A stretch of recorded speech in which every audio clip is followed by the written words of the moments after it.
நாட்கள் எண்ணப்பட்டு வருகிறது பாஜக மாநில நயினார் நாகேந்திரன் தெரிவித்திருக்கிறாரு. நயினார் நாகேந்திரனுடைய பாரதிய ஜனதா கட்சியுடைய தலைவர் பதவி நாட்கள் தான் தற்போது எண்ணப்பட்டு வருகின்றன. அந்த நாட்கள் எண்ணுவதற்கு அங்கே இருக்கின்ற மூத்த தலைவர்கள் அண்ணாமலை உட்பட எல்லோரும் கவுண்ட் டவுனை ஸ்டார்ட் செய்து விட்டார்கள். நேற்று நிர்மலா சீதாராமன் பேசும்போது இந்த எஸ்ஐஆர் விவகாரத்தில்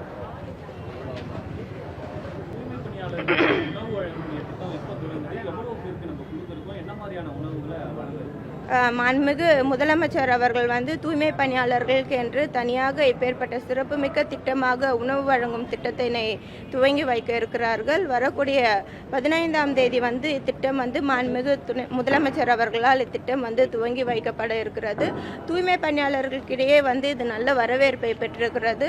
எத்தனையோ காலகட்டங்களில் தூய்மை பணியாளர்கள் எந்த ஒரு உணவும் இல்லாமல் 6 மணி நேரம் 7 மணி நேரம் பணியில் ஈடுபடக்கூடிய சூழல் இருந்தது. இன்றைக்கு அவர்களுக்காக தனித்துவமாக திட்டத்தை கொண்டு வரக்கூடிய 15ஆம் தேதி செயலுக்கு கொண்டு வர இருக்கிறார்கள். விக்டோரியா மாலில் பணிகள் நிறைவேறப்பட்டிருக்குது. ஒரு சிறு பணிகள் முடிக்க வேண்டிய சூழல் இருக்கு. அதுவும் இந்த மாதத்துக்குள் இல்லை வர மாதத்தில் மாண்புமிகு முதலமைச்சர் அவர்களால் துவங்கி வைக்கப்படும். நவம்பர் 16க்கு அப்புறம் கனமழை இருக்கும்னு சொல்லிட்டாங்க. அதிகாரிகளுக்கு நவம்பர் 16க்கு அப்புறம் கனமழை இருக்கும்னு சொல்லிட்டாங்க. அதிகாரிகளுக்கு என்ன உத்தரவு? இல்லை, நம்மளுக்கு நவம்பர் இந்த மாதம் மழை பொறுத்தீங்கன்னா கடந்த முறையை விட இந்த முறை மழை கொஞ்சம் கம்மியாக தான் பெய்திருக்கு. வரக்கூடிய நாட்களில் நம்மளுக்கு 5 நாள் மழை இருக்கும் அப்படின்றத வானிலை ஆய்வு மையம் மூலியமாக தெரிவித்திருக்கிறாங்க. மாநகராட்சி சார்பாக ஆகஸ்ட் மாதம் முதலே முன்னேற்பாடு நடவடிக்கைகள் மேற்கொள்ளப்பட்டிருக்கிறது.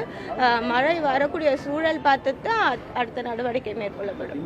பிளே ஸ்டோர் மற்றும் ஆப் ஸ்டோரில் இருந்து பாலிமர் செயலியை QR கோடு மூலம் பதிவிறக்கம் செய்யுங்கள்.